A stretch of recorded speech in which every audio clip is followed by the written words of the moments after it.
오늘은 누가복음 63번째 강의가 되겠습니다. 예수님은 이 땅에 오실 때 세 가지의 기능을 가지고 오셨는데, 첫째는 왕으로 오셨습니다. 두 번째는 선지자적 사명을 가지고 오셨고요. 세 번째는 제사적인 기능을 가지고 왔습니다. 그래서 오늘은 아주 전형적인 왕의 기능을 보여주고 있는 말씀이라고 볼 수 있지요. 이 말씀이 얼마나 중요하냐면 마태복음, 마가복음, 누가복음, 이 공관복음에 이 말씀이 다 기록될 정도로 아주 중요한 부분을 가지고 있는 것이죠. 오늘 제목은 나귀를 타신 예수님이라고 말씀하셨는데, 이건 시편 118편에 있는 원본에 있는 말씀을 신약에 가지고 온 말씀이라고 할 수 있죠. 오늘 이 본문의 시작은 28절에 보면 예수께서 이 말씀을 하시고 예루살렘을 향하여 앞서서 가시더라 해서, 여기에 앞서서 가시더라라고 하는 이 전치사를 사용하였는데, 이 말씀은 그냥 단순하게 예수님이 앞에 갔다는 말이 아니라 제자들 앞에 갔다라는 말이죠. 좀 더 확대 해석하면 예수님이 가신 그 길, 제자들도 함께 갔다는 것이고요. 전체적인 말씀으로 보면 우리도 예수님이 걸어가신 이 길을 가야 된다라고 하는 거죠. 그러므로 이 말씀이 오늘 우리에게 생명이 될 때 우리가 이 말씀을 쫓아서 주의 길을 걸어가는 거죠. 기독교는 말씀 신앙이라고 그래요. 말씀이 나에게 빛이 되고 길이 되고 생명이 돼야 돼요. 기독교의 신앙은 감정으로 가는 게 아니고요, 그냥 전통과 통념으로 가는 길이 아니에요. 철저하게 말씀에 순종하고 말씀의 길을 걸어가야 되는 거거든요. 엠마오로 가는 두 제자가 예수님의 부활을 경험했거든요. 경험했지만 그 예수님의 부활의 기적을 체험했음에도 불구하고 엠마오로 내려가요. 그때 예수님이 그와 함께 동행함에도 불구하고 예수님인지도 몰라요. 그래서 예수님께서 이사야의 글을 풀어주시면서 예수님의 부활하신 이야기가 바로 예수의 얘기다라고 풀어서 해석해 주니까, 그제서야 그 말씀에 깨닫게 되니까 가슴이 뜨거워지고, 그리고 다시 예루살렘에 올라가서 예수님이 바로 그 예수입니다 라고 고백할 수 있었던 거죠. 사도 바울이 율법으로는 대단한 실력을 가지고 있는 사람이었어요. 근데 그가 예수 믿는 사람을 잡아 죽이거나 감옥에 가두는 그 직책을 맡았거든요. 그러다가 예수님의 믿는 자들을 잡으려고 다메섹에 가다가 예수님의 빛을 보게 돼요. 그때 바울이 물어봐요. 당신은 누구이십니까? 이 구체적인 질문이 우리에게도 있어야 돼요. 예수는 누구이십니까? 오늘 저와 여러분에게 예수는 누가 되어 있느냐고요. 왕으로 오셨거든요. 그 왕으로 오신 예수님을 물어보는 거예요. 당신은 누구이십니까? 그때 예수님께서 말씀하시기를, 나는 내가 핍박하는 예수다, 이렇게 얘기를 해요. 그 하나님의 음성을 듣는 순간 그는 육체적인 눈이 멀어버려요. 그리고 영의 눈이 떠지는 순간이었거든요. 그리고 그때부터 하나님의 음성을 듣고 그 말씀에 순종의 길을 걸어가게 되죠. 오늘날 우리가 안타까운 것은 신앙생활 하시면서 말씀의 깊이가 없다는 거예요. 그냥 종교생활이에요. 교회를 왔다 갔다 하지만 예수가 누구인가라는 구체적인 내 인생의 삶의 질문이 없는 거죠. 사도 바울처럼 당신은 누구이십니까? 오늘 여러분이 이 말씀을 통해서 아주 구체적인 질문이 있어야 돼요. 그럴 때 그 주님이 나에게 왕이 되어지고 나의 생명이 되어질 때 온전히 그 존재 앞에 내가 있는 것만으로 감사하고 기뻐하고 행복할 수 있는 신앙의 길을 걸어가는 거예요. 그래서 우리 예수 믿는 사람들은 뭘 해서 기쁜 게 아니에요.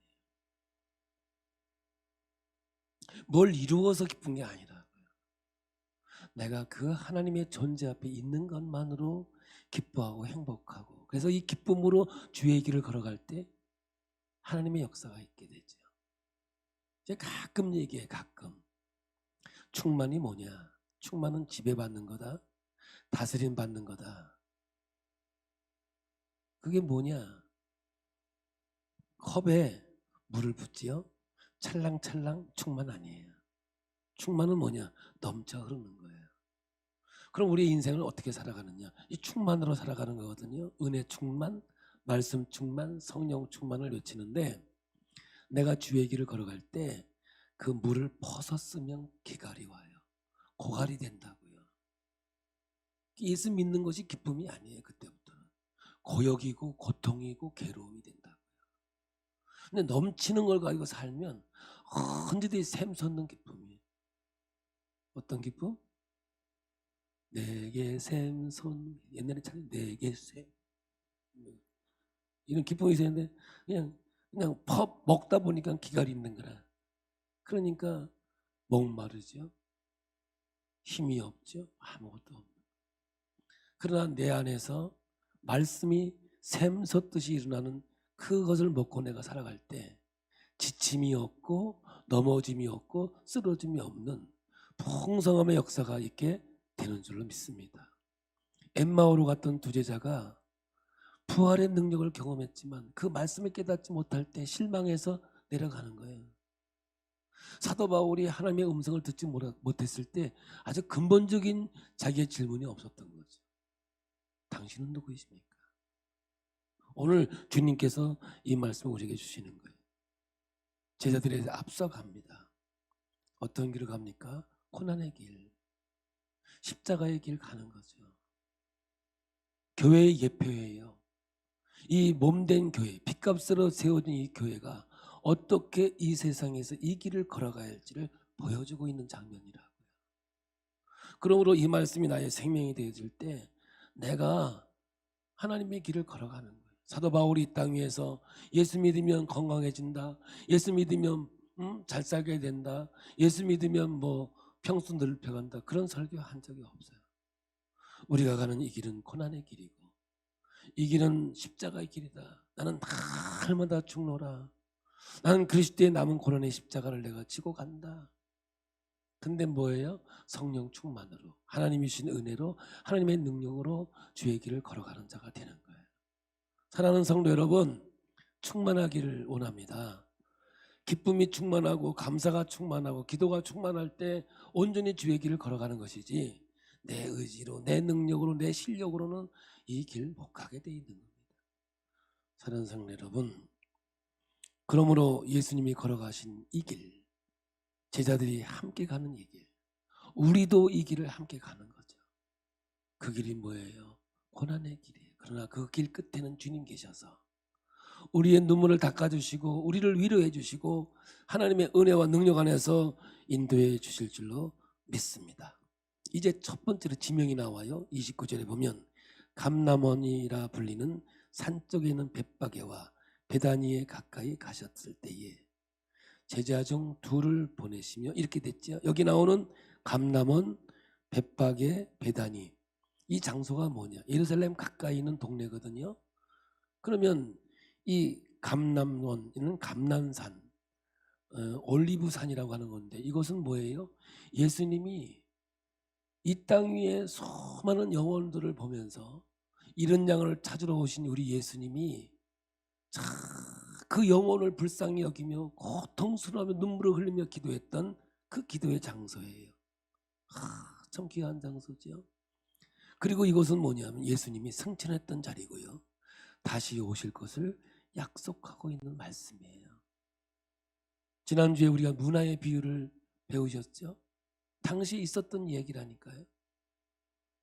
없던 얘기를 가지고 하는 거예요. 귀인이 이제 왕위를 받으려고 떠납니다.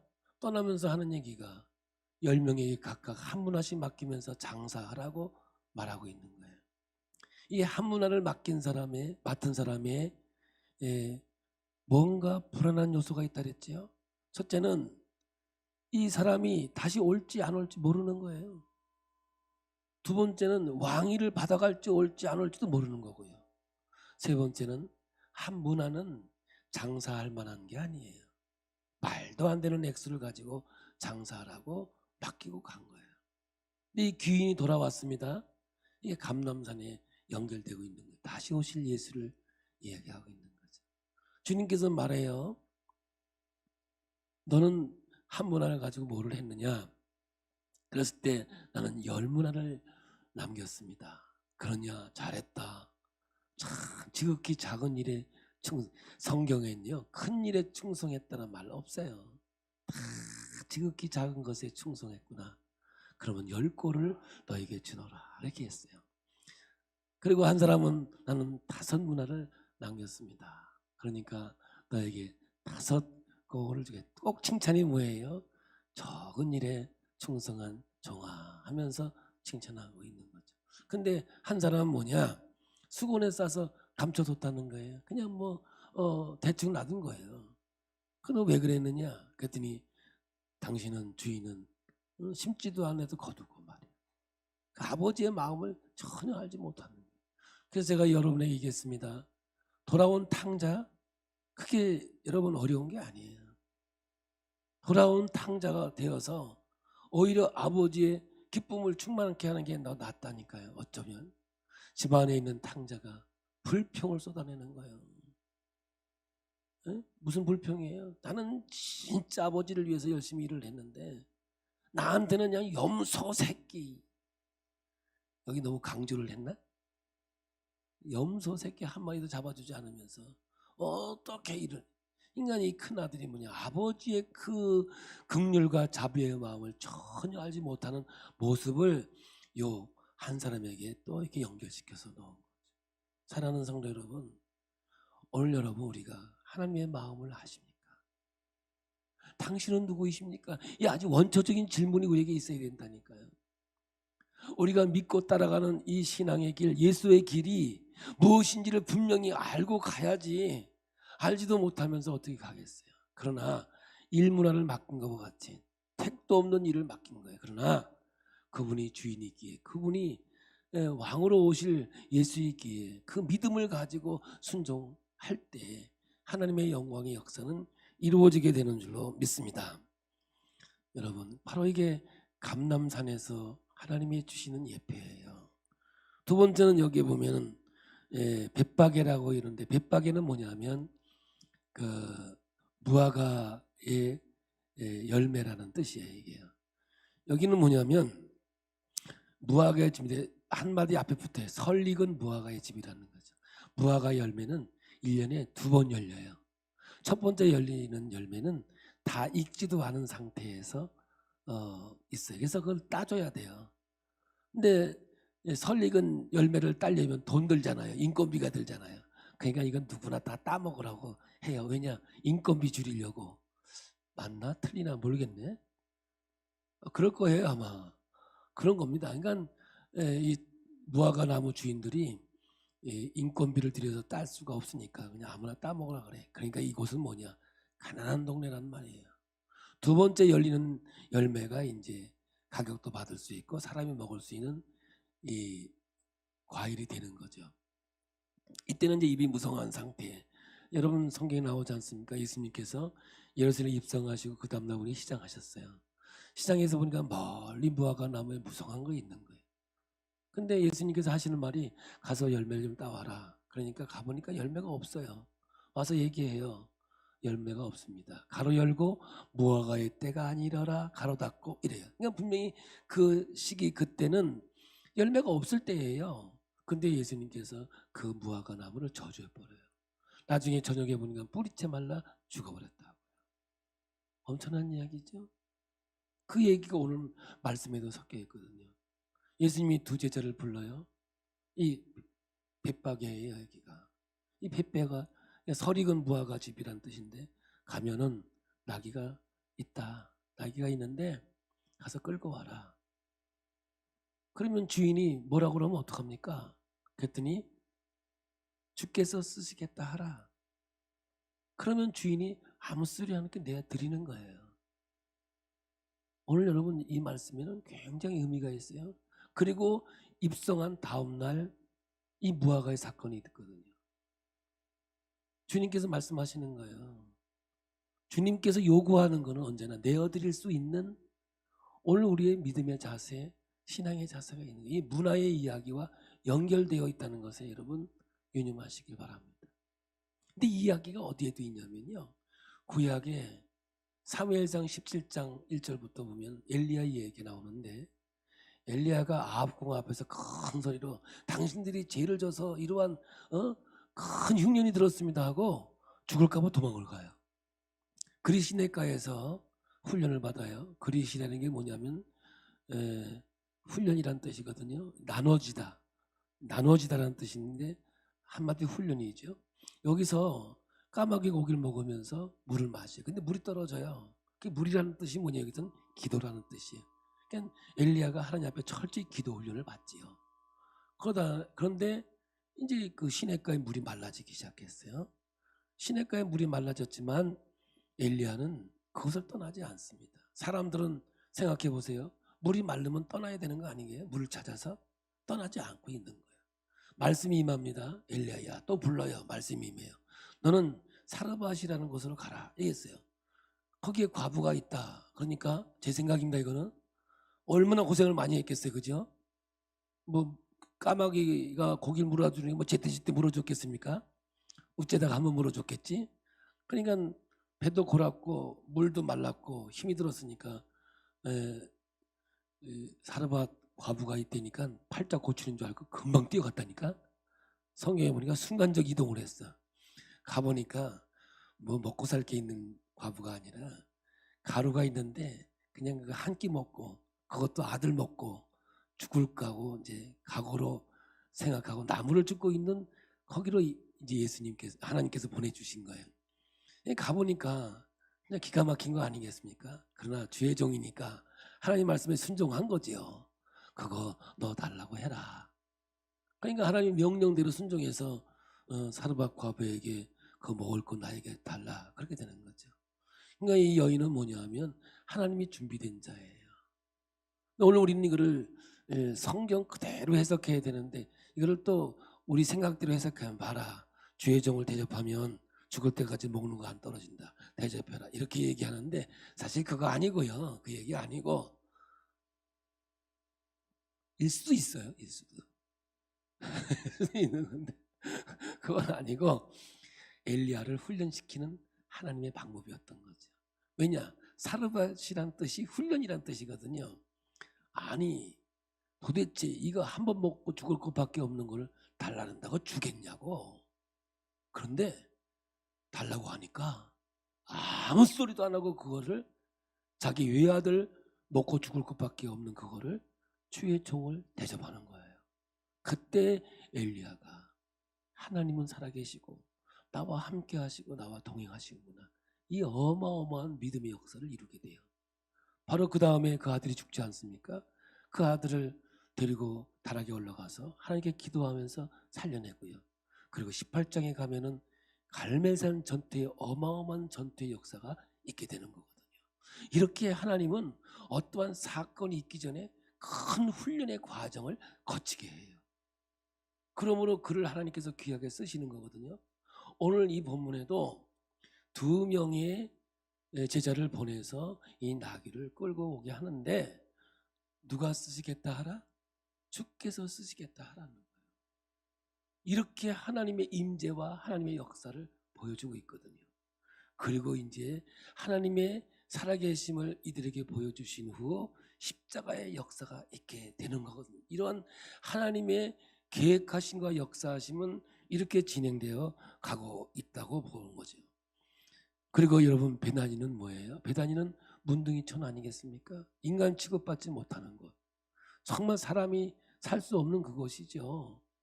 마지막 죽음을 기다리고 있는 이곳이에요. 그래서 감람원이나 벳바게나 오늘 나오는 이 장소는 소외된 곳, 정말 힘들고 어려운 곳, 어떻게 보면 사람이 산다고 할 수 없을 정도로 힘든 곳이라고 볼 수 있는 거죠. 왜 이 성경이 여기에 이 지역이 등장했을까 했을 때, 유대인들은 그의 삶의 인생을 자기의 통념적인 삶으로 살아왔어요. 자기의 전통, 자기들이 생각하는 것까지 살아왔다고요. 보세요. 이들은 세리는 무조건 죄인이에요. 왜? 그 상태, 그 환경 속에서의 통념이라니까요. 창녀, 죄인이지요. 가난한 자, 죄인이지요. 우리 예수님이 세리, 창녀, 가난한 자, 소외된 자, 병든 자를 죄인 취급해 본 적이 없어요. 우리 예수님은 현장에서 잡힌 가늠한 여인조차도 정죄하지 않았어요. 우리 예수님이 이 땅에 오셔서 정말 우리에게 위대한 역사를 일으키며 보여준 사건이 바로 하나님이 누구이신가 하는 것의 사건이에요. 잃어버린 자 한 생명을 구원하기 위해 이 땅에 오신 그 목적을 분명히 하고 있는 거거든요. 그런데 예수님도 하나님조차도 정죄하지 않는 이들을 유대인들은 죄인이라고 했어요. 그들의 통념이에요, 통념. 그래서 세리와 함께 밥을 먹으니까 어떻게 죄인과 함께 밥을 먹을 수 있느냐. 여러분, 유대인들은요, 밥 먹는 게 굉장히 중요하거든요. 아무나 하고 안 먹는다고요. 이 사람들은 밥 먹는 게 그들의 위치고 그들이 가지고 있는 그 힘이라고 생각했거든요. 네. 그래서 내가 누구하고 밥 먹는다? 이게 굉장한 이야기거든요. 근데 세리하고 밥을 먹는다? 창녀와 함께 한다? 이거는요, 격이 떨어지는 순간이거든요. 그래서 이들에게 통념상으로는 있을 수 없는 이야기들인 거거든요. 근데 우리 예수님은 이들의 통념 속에 있는 분이 아니고 한 생명을 구원하기 위해 이 땅에 오신 하나님, 왕으로 오신 하나님이었다는 것을 성경은 우리에게 너무 중요하게 보여주고 있는 거거든요. 근데 우리는 어떻게 생각해요? 똑같아요. 우리도 말씀의 제 시작부터 말씀의 시작이 돼야 되는 건데, 여러분, 어떤 사건이 벌어지면요, 말씀은 온데간데 없이 사라져요. 오로지 자기 감정, 자기의 경험, 자기의 통념만 가지고 얘기하지 말씀 가지고 얘기하지 않아요. 이게 목회하면서 정말 느끼는 안타까움이거든요. 예. 시험 들었어요. 어려움 속에 생겼어요. 말씀으로 가면요, 다 이기게 돼 있어요. 다 이기게 돼 있어요. 말씀으로 가면요, 새로운 길이 열리고 하나님의 기적의 역사가 나타나게 돼 있어요. 그런데 말씀은 온데간데 없어요. 오로지 세리와 함께하면 안 되고, 창녀들은 저 죽일 인간들이고, 가난한 자들은 아예 태어날 때부터 저주받은 인생이다. 이들은 그렇게 생각하고 있었다는 거예요. 우리 예수님은 이 생각을 깨트려 주는 거예요. 이 새 생각을 깨트리지 않는 한 하나님의 통치와 다스림 속에서 살아낼 수가 없는 거예요. 제가 얼마 전에 얘기했죠. 우리는 듣고 싶은 대로 듣는다고, 보고 싶은 대로 듣고, 하나님의 말씀을 그대로 들을 수 있으면 얼마나 좋겠어요. 예수님께서 내가 예루살렘에 올라가면 침뱉음을 당하고 우롱을 당하고 고통을 당하고 십자가에서 죽을 것이다. 그리고 부활할 것이다. 그렇게 얘기를 했음에도 불구하고 이들은 한마디도 못 알아들었다고 성경은 기록하고 있거든요. 오늘날도 마찬가지예요.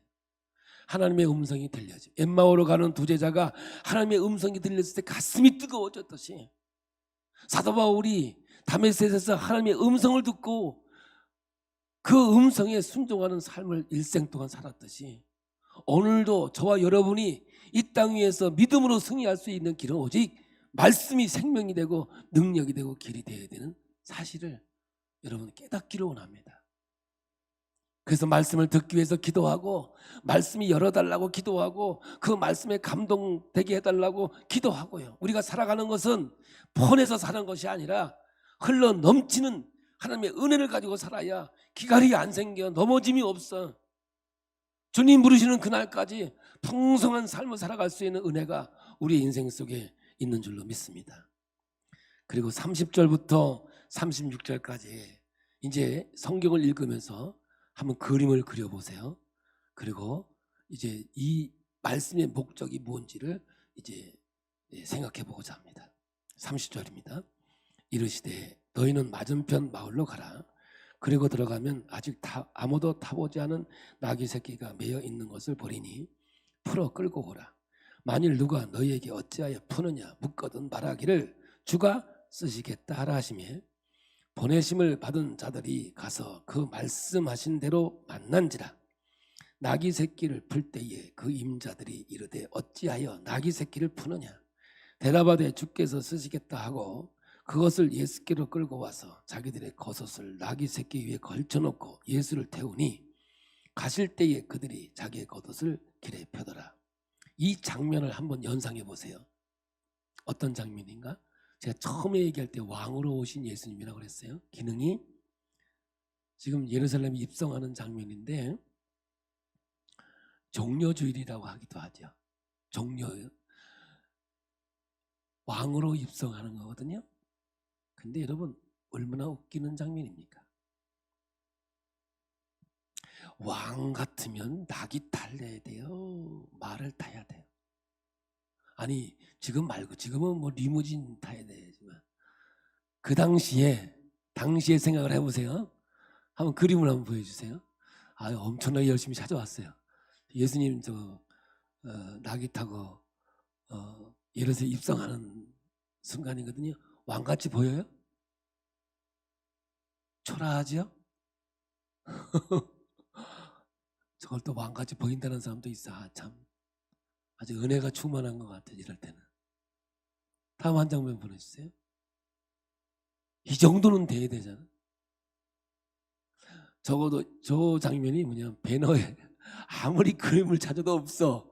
그래서 딱 생각해. 배너 찾아가지고 저 장면을 하나 제가 이렇게 사진을 동영상을 찍었는데 그래도 잘 나오긴 잘 나왔네.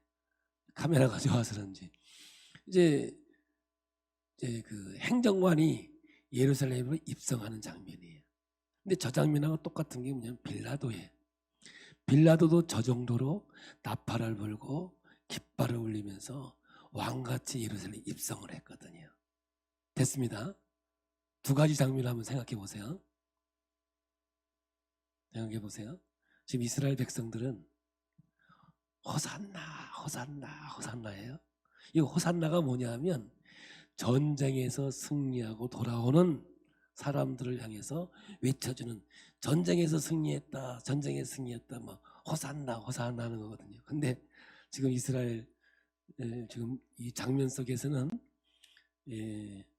예수님의 주변 사람들이 종려나무를 들고 호산나 호산나 하고 있어요.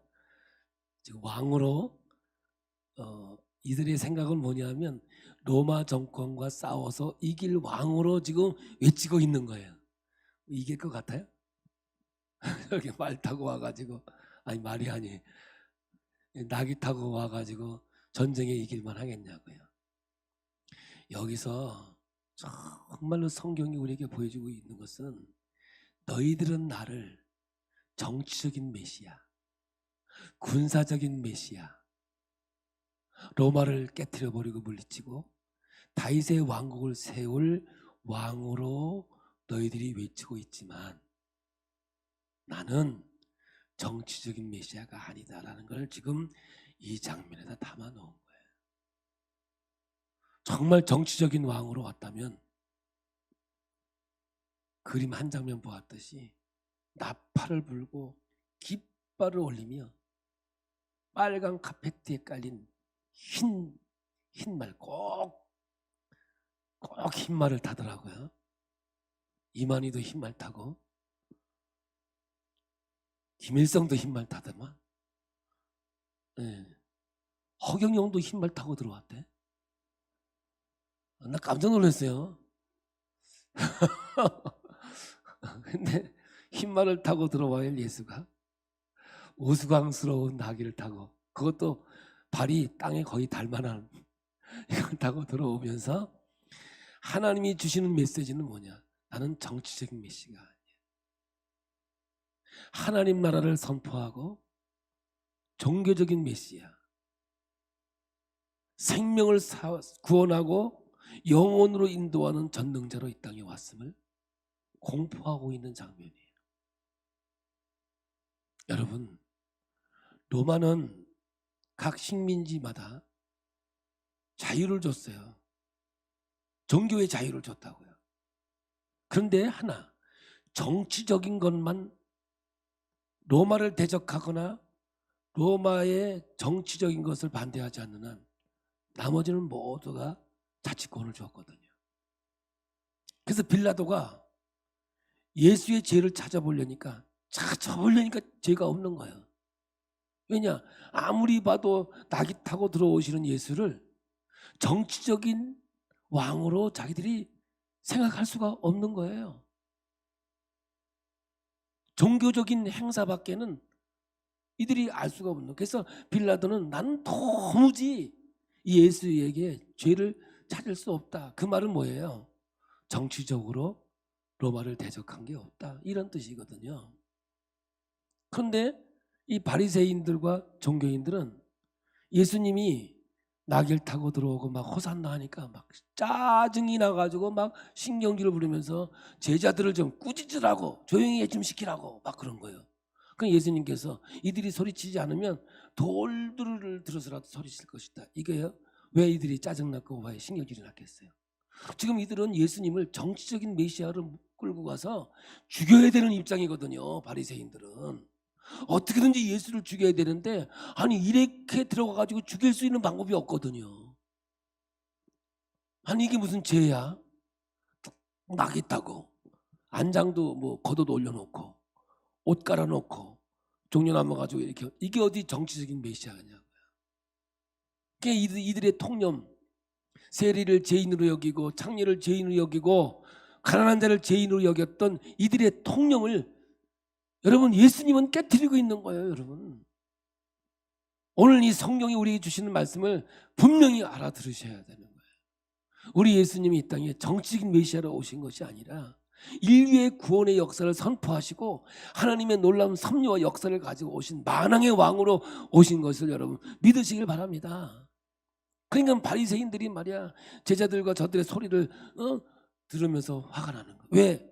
어디든지 예수를 잡아 죽여야 되는데 이렇게 들어가 가지고는 죽일 수 없는 거거든요. 그런데 빌라도가 어떤 사람이냐? 아주 정치적인 사람이거든요. 이 유대인들 식민지에 있는 사람들이 이 사람이 나쁜 사람이라고 자꾸 사내들이네 이렇게 고발을 해버리면 이 총독의 자리를 빼앗길 수도 있거든요. 그러니까 빌라도가 이 사람들의 손을 들어주는 거예요. 그래서 이 땅 위에 존재하는 한 본디오 빌라도에게 고난을 받으시다, 이게 이제 없어지지 않는 거죠. 죄 없는 예수를 내어준 이 죄가 어마어마하게 성경적으로 크다는 거죠. 오늘 여러분 주신 이 말씀이요, 당신은 누구이십니까? 예수님을 향해 물어봤던 사도 바울처럼 오늘 여러분 이 장면에서 예수님, 당신은 과연 누구이십니까? 예수님, 당신은 나에게 과연 누구이십니까? 이들이 생각하는 정치적인 메시아입니까? 아니면 잃어버린 양을 찾으러 오시고 내 죄값을 지불하셔서 죄 없다 하시고 나를 구원하여 영원한 하나님 나라의 백성으로 삼으시고 나에게 왕 노릇하시고 나를 다스리시는 전능자이십니까? 만약에 그렇다면 나는 죽고 내 안에 그리스도가 사는 것, 이것이 바로 예수님 가신 길을 따라가는 오늘 본문의 시작의 말씀이 우리에게 다가올 수 있다는 말입니다. 오늘 저와 여러분은 부귀영화를 얻으려고 예수를 믿은 거 아니에요. 저와 오늘 여러분은 주님이 이 땅에 오셔서 인류를 위해 죽어주신 그 희생적인 사랑, 하나님의 전능하심을 믿고 나 같은 죄인을 용서해 주시고 자녀 삼으신 그 은혜에 감사해서 나도 내 십자가를 지고 주의 길을 따라가리라. 내 인생 속에 아무리 고난이 오고 환난이 오더라도 내가 이 주님의 길을 걸어가야 할 것은 우리 주님이 가신 길이기 때문에, 그래서 오직 예수가 길이다. 할렐루야. 이 주님이 가신 그 길을 걸어가는 거예요. 정말 그 작은 일에 충성하고 나에게 맡겨준 일에 충성하고 하나님이 쓰시겠다 하면 쓰임 받는 것에 감사하고 이 주의 길을 걸어갈 때 이것이 진정한 하나님의 평화예요. 그러니까 오늘 호산나 호산나 하면서 평안돼요.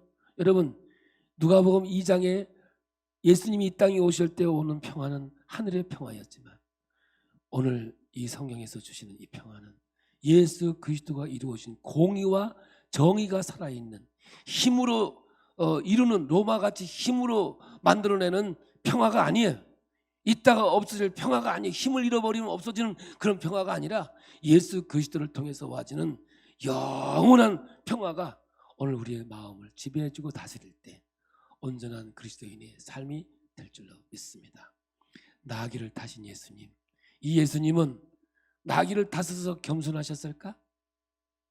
나귀를 타면 겸손해집니까? 그게 아니죠.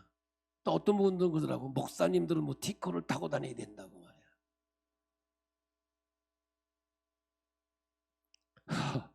그럼 제가 티코 타고 다니면 겸손합니까? 또 한마디 더 할까요? 우리 목사님은 사례비를